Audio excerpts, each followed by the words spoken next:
Hello everyone, it is the 15th of November. I apologize, I am under the weather today, officially under the weather, and so we're going to keep it simple but sweet. Simple but sweet. Past, present, future. First one we all learned, right? I like to call it past, present possibilities, the triple P. No layerings of crystals and worldviews and things. Okay, so, hello past, hello present, and hello future.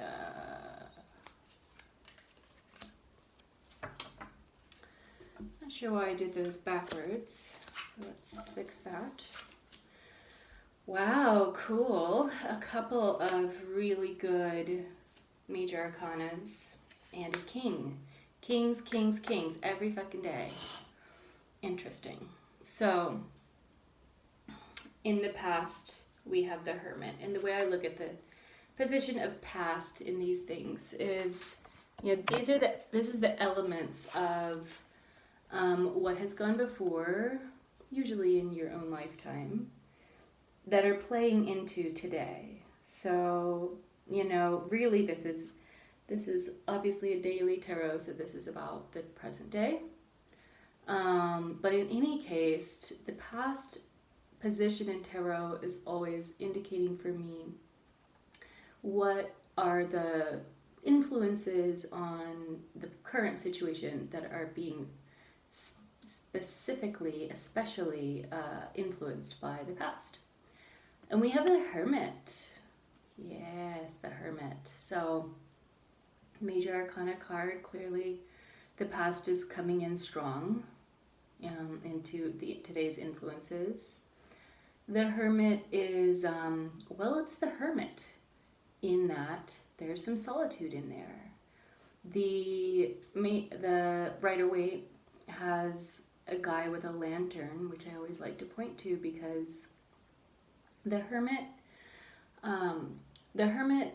creates their own way. They are the bushwhackers through the jungle. They are going out into unknown territory, generally interior territory, and hermetic territory. And it's that kind of forging your own path step by step through the darkness, not seeing except by the light of your own lantern, that creates a new path for others to follow. So I always feel like the Hermit has sort of a social context to it. And this is the part of the past that's really influencing where we are right now, which is the moon. This is a very couple of interior, mysterious coupling between the past and the present. So we've had whatever part of your life has sort of felt like, okay, I've got to do it on my own. I'm figuring it out as I go along, especially in terms of emotional or spiritual stuff. That has directly played into this placement of the present, and what we're feeling today is the moon. The moon is often characterized as confusion and doubt and just a wandering in the unknown, and it certainly is a wandering in the unknown. But to me, this is a really exciting card. Coming after the star and the tower, this is where, it certainly is confusing. It's not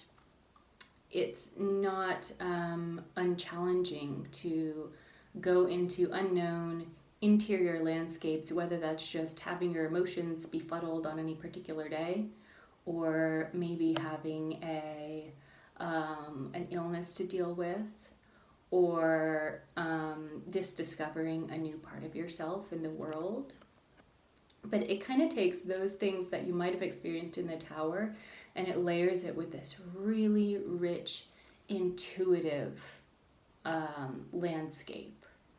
So there's a real sense of connection available here.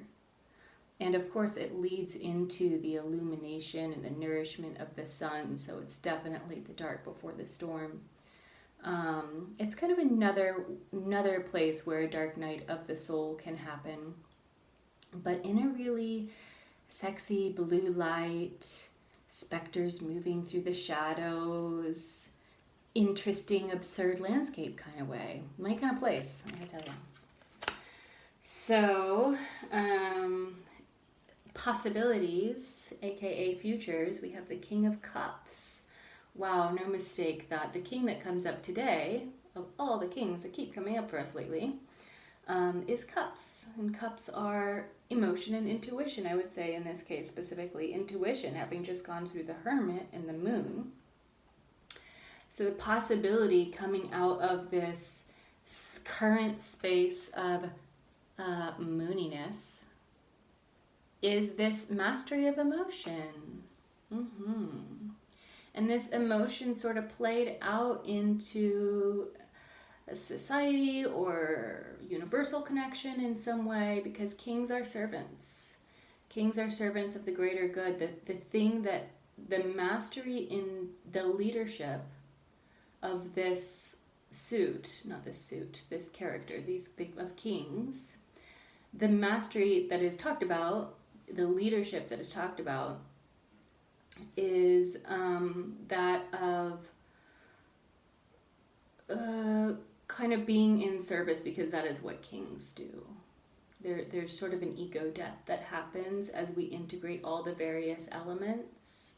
Or maybe it's happened way before, but as the elements integrate, the final product of each of these elemental suits, in a way, is the king. If you look at them in the same way that you might look at the major arcana as a pathway to self-realization. Definitely for me, at least, like pages, knights, queens, and kings are another mini pathway of realization within each of the elements. So kings really are, when that starts to like play back into leadership, and you lead people. You don't lead yourself as you did in the hermit. Necessary, brave, gorgeous position to take. I'm sitting next to this amazing mountain here in Palm Springs, just the most alive mountain I've literally ever met. And it really makes me think about this hermit card. The hermit walks over mountains, kind of exposing themselves to the powers that be. And through that exposure, you end up where we are today, with a little of this invitation to be lost and also kind of revel in the fantasticalness that is available from that position, leading to a door opening into emotional mastery and emotional leadership and intuitive. I'm going to take that back. I mean, some emotion in there certainly, but intuitive more than anything, having gone through the hermit and the moon. Backed by those two cards, this is a pretty spiritual king. So a lot of nods to the wandering entailed in the spiritual path in here. And as well as a lovely opening into kind of bringing that back home with the king of intuition. Well, that didn't turn out too bad, slightly feverish as I am. Thank you so much. I'm still learning how to disseminate these videos out into the world, so pass it on and comment and subscribe, and I hope you all have a beautiful day. Goodbye.